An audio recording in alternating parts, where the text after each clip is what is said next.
All right. Well, we are switching gears, guys. We are switching gears.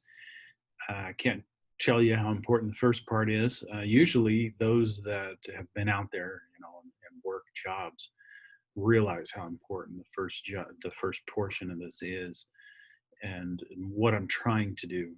And they always make some great comments in class when they bring in that kind of experience. It really is fantastic to have them in class. And this video, of course, is for those of you that are not in class, or if you want to review what we did in class. And so, I miss you. If you didn't make it to class, if that wasn't something that you could do in order to take 100, I miss you because your input is always valid and usually get some awesome comments. Now, how are we switching gears? Well, the first part of this is really, we start with just a little to make sure you're in the right class, right? So you say, hey, do this course sequence, so you know that you can actually plan out what you do here at EAC. And since we're in the first week, right, and you can change things, let's do that. So we do a little bit of that. And then finally, of course, we start digging into the other information. So let me go ahead and share my screen, make myself little tiny thing at the top. There I am. Put it in the middle. And there we go. Okay, so this is where we are. Let me close that. It's not closing for me. All right, so we started off with how can you be successful in education? What does it really take to do that? And then here are the careers that are available out there. And we did that for a while. So here's some more careers. And then, okay, if you pick a career, how can you be successful in your job with that? And then how do you align your educational future? So when you're here at EAC and gone from EAC and going someplace else, how can you align that with your job? That's really how all this is stacked together. Now, you will notice that while I, lecture in class and so on, there's a bunch of stuff that needs to happen as part of your own research. And that's by design. It's meant to be that way because I want you, right? Not me stepping you through this to get to the end, but you figuring out, what am I going to have to do to be successful in my education? What career do I want to do? And I haven't even tried, but maybe this or maybe that, and get into that awkward, stressful time that happens when you're like, I'm not sure what I want to do. And then to force you to basically say, let's choose one and just see how this goes, right? Let's create a plan, even though that plan may not be the same a year from now.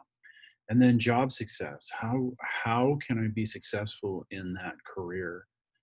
What are the main factors that influence my happiness in that career and the people I'm going to work with, and how do I deal with those situations and problems? That one doesn't have a lot of research that you have to do. And then an educational future. Okay, I picked a job. I want to go in this direction. What schools actually offer the degree I would like?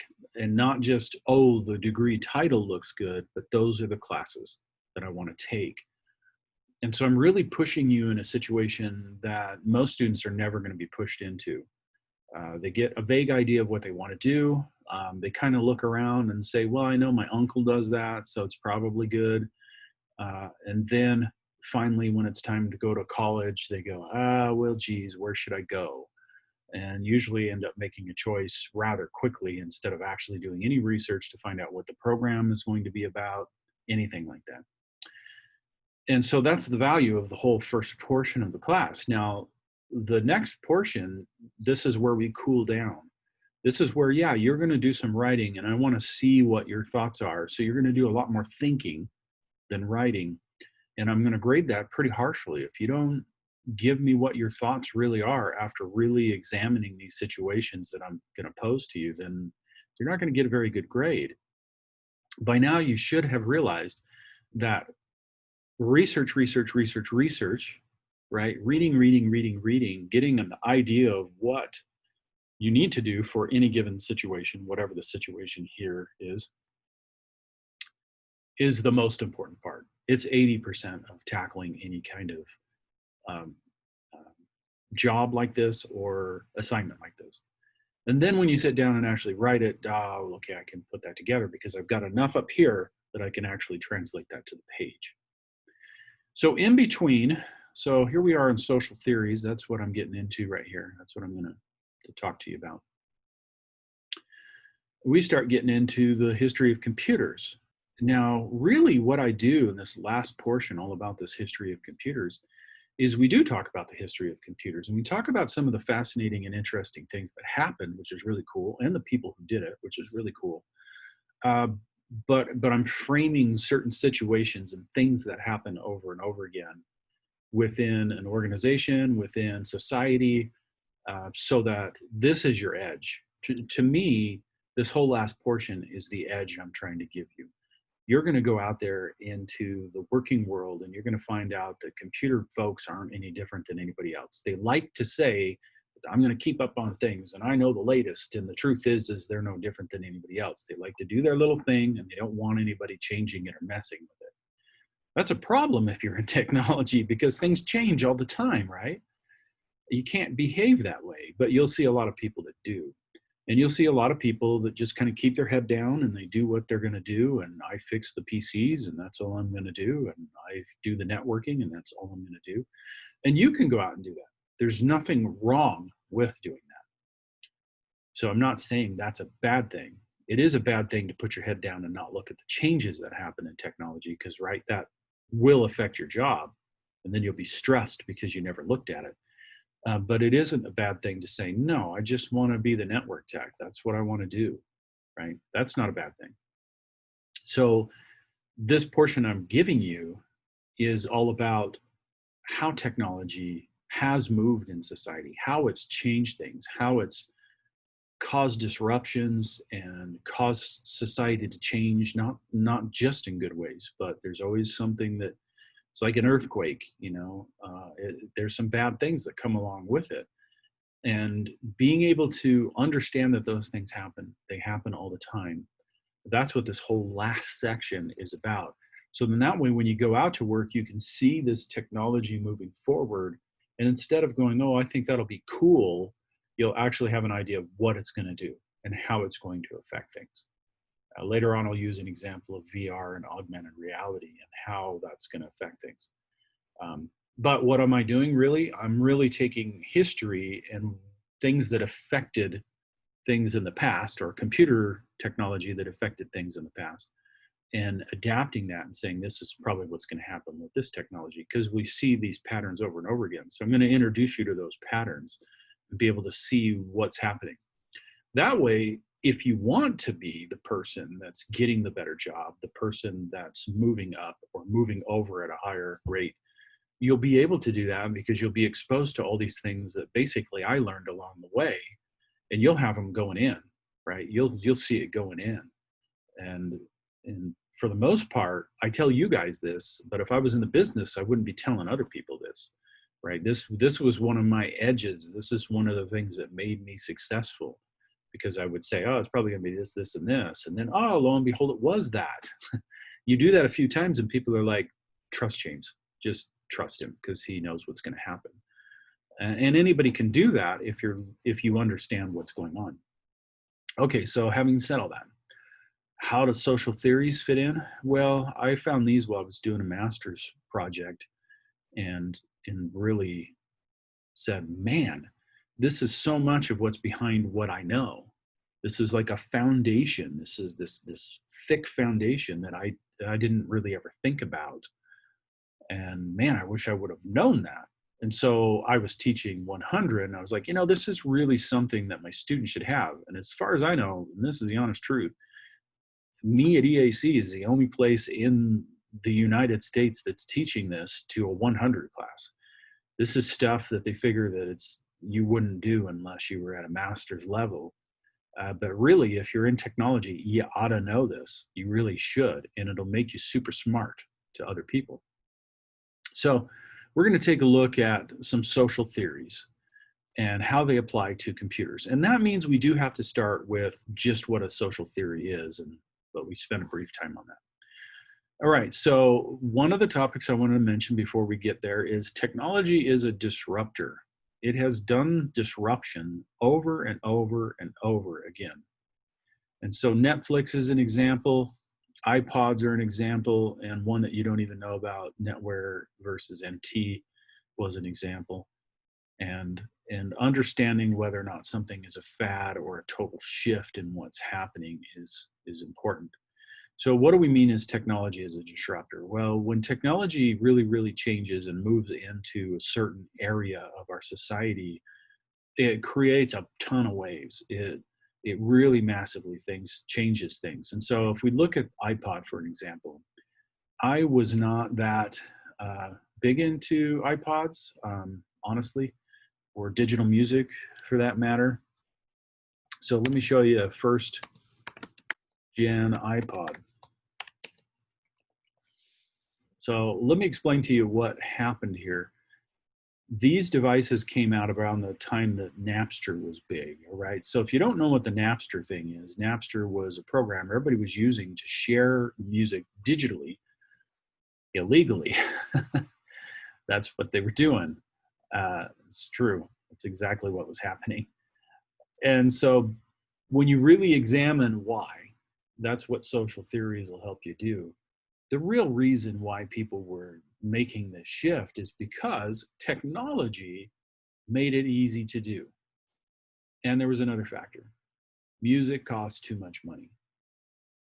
So at the time, you had to go out and buy a digital music CD, right? That was digital.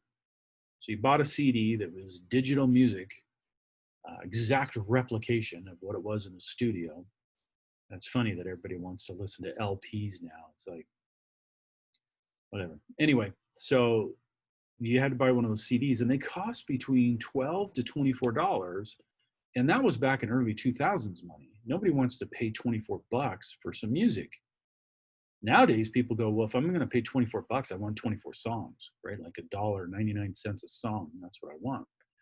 So Napster came in and was doing all this stuff. This was not the first media player. Lots of people think that Apple was the first media player. They're just the first ones that did it right. HP. See if I can find this.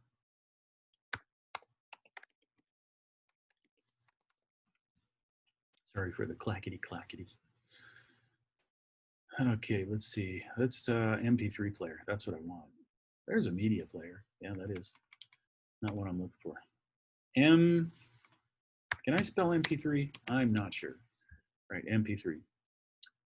All right, so gosh, I don't even know. Obviously, that's not the first. This might be the first one, this particular model. I think it was the IHP 140. I don't know because they stuck I on the beginning of it, like iPod. So that one probably wasn't it. But HP did. They made the first media player, and it was a piece of junk.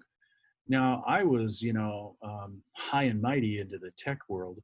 And so I used a Sony. Gosh dang, Sony's was just awesome, right? I mean, back then, if Sony made something, you were assured it was quality. What do they call these things? We'll just say Palm. That'll probably get me what I need.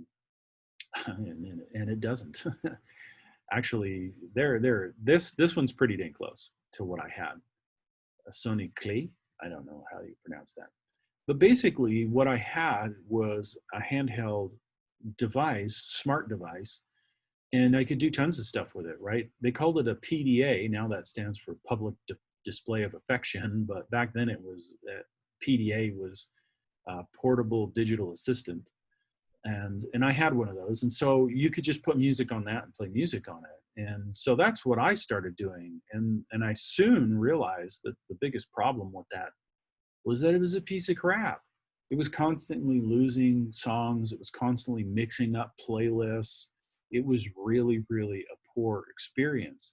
Now, prior to this, right? So prior to this, I went on a road trip with the entire family. So, it's like all my siblings and everything. We went up to Yellowstone. And my brother-in-law was huge into Macs, still is. He only buys Apple stuff. And this is the first iPod that came out, and it only worked on a Mac. So it has these physical buttons and stuff, and there was a hard drive inside. and only worked on a Mac. And he's like, "Oh, you got to try this digital music." And I'm like, "What are you talking about? I have digital music. It's on a CD, and I put it in, and it plays. I can even take a CD and burn it and put whatever music I want on there, and play it." No, no, no, you got to try this. You can play, different things in different ways, and he's trying to explain it to me, and I just am not getting it. Partly because I like to listen to music, but I'm not that into it, and then part of it because I just couldn't perceive, this was so new conceptually that I didn't really understand. And that's one of the concepts that happens over and over again, is that when something really, really, really new comes out, most people don't get it. They have to experience it and then they get it. The PC had that. So when the PC came out, I remember telling somebody when I was a kid, "Oh, you got to get a PC." You know, uh, we just called them computers. You got to get a computer, and they were like, "Well, why do I need a computer?" Well, then you don't have to use a typewriter. I have a typewriter. Why would I want to spend a couple $1,000s on a computer? Well, because when you do stuff in it, right? I'm a teenager trying to explain this. For instance, you don't have to use whiteout, and you can back up and go over words and type what you want in it. And the person's like, "That doesn't seem like it's worth it for $2,000." Finally, I gave up. I couldn't explain, "Oh, you can play games on it. You can," I just couldn't. They couldn't get it. Then it was about a year and a half later, the same person is like, I got a computer. You need to come over and see my computer." And they're just so excited about all the stuff they can do on a computer. But they had to experience what they could do to see the value of it. They couldn't just be told what it was. And we'll get more into that into our second theory. In any case, to finish up the story about the iPod, so then I was like, "Okay, okay, I'll use it." So I take it and I put it in the car and I play it, and I'm like, "Holy crap, this is amazing, just amazing." Right. So then, of course, I don't buy one of the Apple products because, they're expensive, and I'm not going to do that. And so I tried to use my Sony to do that with, and it didn't work well. And then, so finally I bought, by then, right, we're like on the third generation. So I did not jump into that at the beginning. I jumped into it around this model here. That's an iPod Classic. I still have one of these. Looks like I could sell it for some money. Anyway, as it pulls up eBay. um, so I got one of these, and it was just fantastic. But I noticed that, after a while, people would start saying really stupid things. They said, "Oh, well, people just buy those iPods because they're Apple, because they want to be cool, because they throw out all the stuff." And I was like, "That's not true. I was there. People bought these because they worked, like out of the box. You plugged it in, you said, 'Put this music on,' and you played it. Nobody else did that. It took them like 4 years to finally get to that point. It took Microsoft like 6 years, and they finally made this Zoom, which was an incredible device, and then stopped making it because they lost that war, right? It's just my brother's got one of these, probably worth some money now. But they were just fantastic, but it took them too long. People used the Apple device, that iPod, because the thing functioned and did exactly what they wanted it to do. That's a principle you're going to learn in these social theories. Now, yes, it does get to the point where technology is so massive that everybody just uses it because somebody else uses it. So yes, it did get to the point when iPods are so pervasive, they're everywhere, that people are like, "Well, they have one, so I'll just get one of those." Right? They don't even consider doing something else. They don't even think about it. Right? So that's something that we'll learn as well. So technology is a disruptor. What did it do to the music industry? Some people don't even remember what it did. That was one thing that basically Steve Jobs was good at, is convincing people. And he did go to some of the people in the music industry and said, "Technology is a disruptor, and you're about to lose your business or move forward." And he did. He told a lot of them that. And some of them lost their business because they still wanted the $24 a CD, right? So you got all these people that are out there stealing music and putting it on their digital devices, whatever it is. And then you've got these companies that are like, no, I want $24 a CD, and I put 12 songs on that, so I want $2 per song. And that's where Apple's like, you're gonna not have any money. That's what you're gonna have. No money at all. Somebody's gonna buy the CD, rip it, and then send it out to everybody else. So you can either have no money or you get $1. And they first started selling stuff at like $1.25 per. He wanted it at $1. So they negotiated him up to 25 cents more. And then of course later it went to $1. And so he was seeing that this is going to happen to you, and your only way that you can survive is to start putting this stuff out on our store and selling these songs for $1.25 a piece and letting people choose what they want. Yes, you're going to make less money, but at least you'll make money.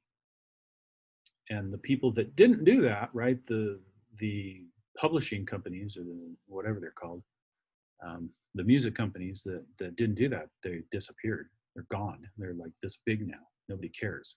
Somebody else bought the name and took them over. So they still exist, but they're not the company they were, right? That's what happened. And that's just one example. Netflix is another. You used to be able to go to every town in America and there was a DVD store, right? A rental store. And so, it was VHS before that, but you would go down there and just rent whatever you wanted, whether it was VHS or DVD. That was, I mean, seriously, you went to any place had a mom and pop that did that. And then they usually had a Hollywood, what were they called? I can't remember what they're called. Hollywood. And then Blockbuster, right? Well, Netflix does this thing where basically the first Netflix, right? You order something online. So you go out online, you look at their website, say, I want these, and then they send them to you. And then you put them back in and you send them back. And you get to keep them for as long as you want, which is not what the stores were doing. And, if some things got stolen, they would eat the cost of that. That's basically what would happen for them. And then if you lost, one every single month, then they just kicked you out and you never got to do anything again. Then Netflix started doing the streaming thing.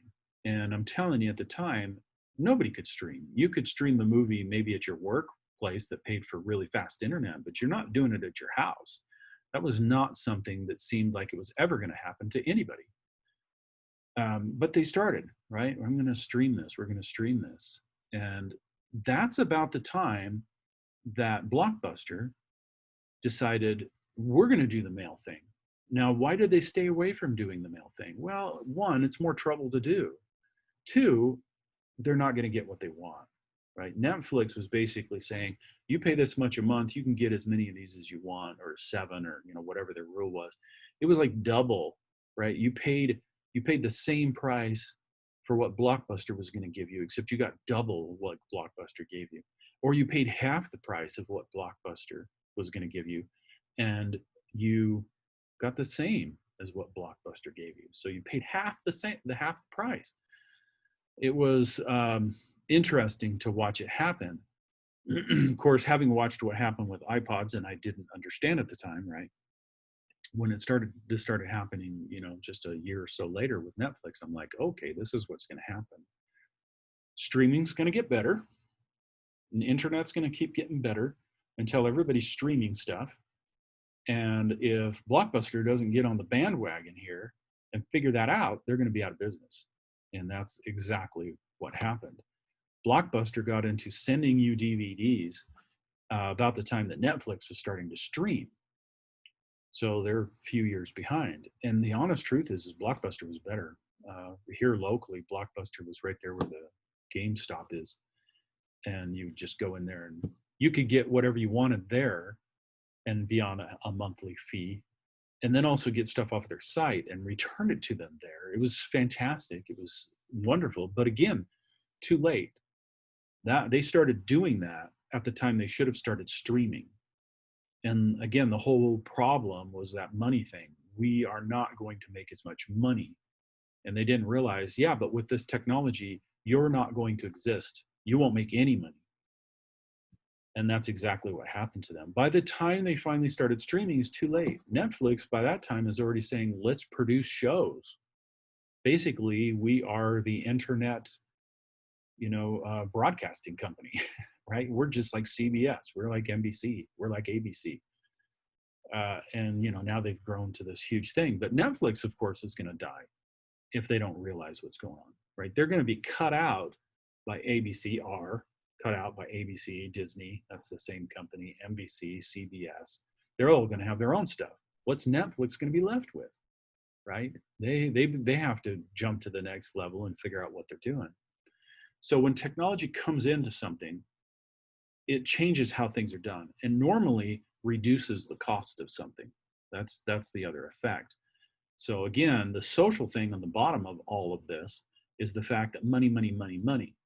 And technology comes in, somebody does it cheaper, and now you're trying to catch up. Instead of the technology came in, you saw that, oh, this is probably going to damage our bottom line, but we're going to go ahead and do this. Apple's learned that very well. For instance, they have iPads that are very capable and they're a lot cheaper than having a computer. But they promote the iPads right alongside of the computer. They let people pick what they're going to do. They make less money off of those iPads than they do off of their computers. That's just the truth. Any company is going to. But if you don't do it, somebody's going to make this really nice tablet computer that does much more than what your regular notebook does, and then you'll lose your business, right? So they actually they try to balance that because of what they've seen. All right, so that is the first portion, and I'm going to go ahead and stop this video, and I'm going to start another one talking about our first social theory. So let's move on to that and start to learn why.